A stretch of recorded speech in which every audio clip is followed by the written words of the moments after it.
Assalamualaikum warahmatullahi wabarakatuh. Perkenalkan, nama saya Sri Rizky, NIM B1000017-082. Saya mahasiswi Fakultas Hukum Universitas Jambi. Sebelum kita lanjut, sebaiknya jangan lupa like, comment, and subscribe. Baiklah, di sini saya akan menjelaskan tentang kepailitan dan penundaan kewajiban pembayaran utang atau UPK. Baiklah, sebelum kita masuk, kita mengetahui dulu pokok pembahasan apa yang akan kita bahas dalam kepailitan dan UPA. Yang pertama, dalam kepailitan kita akan membahas pengertian kepailitan, unsur-unsur dari kepailitan, pihak-pihak yang dapat mengajukan kepailitan, faktor-faktor yang menyebabkan seseorang pailit, yang pihak-pihak yang dapat dinyatakan pailit, dan syarat-syarat untuk dinyatakan pailit.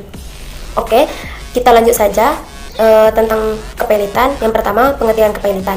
Kepailitan adalah semua kekayaan debitur pailit yang pengurusannya dan pemberesannya dilakukan oleh kurator di bawah pengawasan hakim. Nah, di sini juga terdapat unsur-unsur dari kepailitan. Yang pertama, harus ada sita dan eksekusi terhadap kekayaan debitur yang pailit. Yang kedua, sita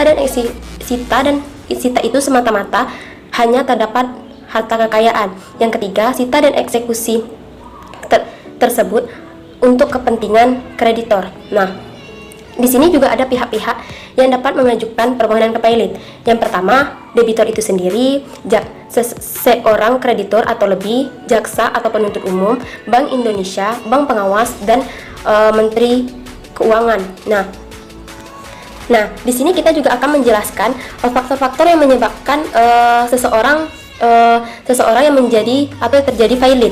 Yang pertama, seperangkat peraturan undang-undang yang tidak jelas. Yang kedua, disebabkan oleh kelesuan ekonomi yang dihubungkan dengan rendahnya daya beli masyarakat. Dan yang ketiga, keadaan pasar. Keempat, tingkat efisiensi yang rendah. Dan yang kelima, itu usaha yang dikelola oleh keluarga. Nah, di sini pihak-pihak yang dinyatakan pailit yaitu orang atau badan pribadi dan badan hukum itu sendiri. Nah, di sini di dalam kepailitan juga mempunyai syarat-syarat yang akan dinyatakan pailit. Nah, syarat-syarat tersebut yang pertama, yang syarat-syarat yang untuk dinyatakan pailit itu yang pertama, seorang debitor memiliki minimal 2 atau lebih kreditor. Dan yang kedua, tidak mampu membayar lunas setidaknya satu hutang dan hutang tersebut telah jatuh tempo. Dan yang ketiga, dalam syarat ini harus adanya melalui pengadilan hakim. Nah, di sini kan kita sudah mengetahui bayaran hutang atau PKPU. Nah, di dalam PKPU yang harus kita bahas, yang pertama itu pengertian dari PKPU itu sendiri, pihak-pihak PKPU, jenis PKPU, prosedur permohonan PKPU, contoh, dan berakhirnya PKPU.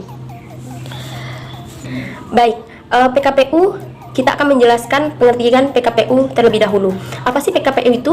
Nah, PKPU adalah kesepakatan diberikan kepada debitor untuk melunasi hutang-hutangnya secara sebagian dan atau langsung seluruhnya kepada kreditor.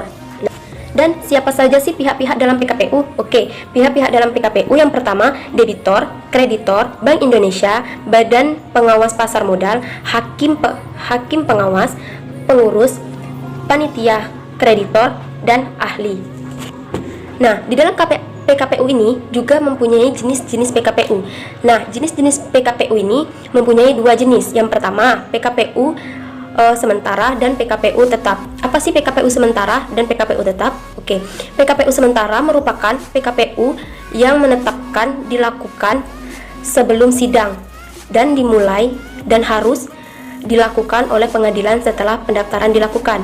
Nah, sedangkan PKPU tetap merupakan PKPU yang ditetapkan setelah sidang berdasarkan persetujuan para kreditor itu sendiri. Nah, di sini juga memiliki prosedur permohonan PKPU. Prosedur permohonan PKPU ini ada 3. Yang pertama, permohonan ini harus diajukan kepada Ketua Pengadilan Niaga di daerah tempat kedudukan hukum debitur. Dan yang kedua, itu surat permohonan. Nah, surat permohonan ini dilampirkan harus disediakan di kepailitan pengadilan agar dapat dilihat oleh setiap orang secara cuma-cuma. Nah, dan yang ketiga itu pemeriksaan. Nah, pemeriksaan ini apabila permohonan PKPU dan kepailitan diperiksa pada saat yang bersamaan, maka permohonan PKPU seharusnya diputar terlebih dahulu. Pada saat bersama-sama, maka permohonan PKPU haruslah diputus terlebih dahulu. Nah, di sini bagaimana sih contoh dari PKPU? Yuk kita simak sama-sama.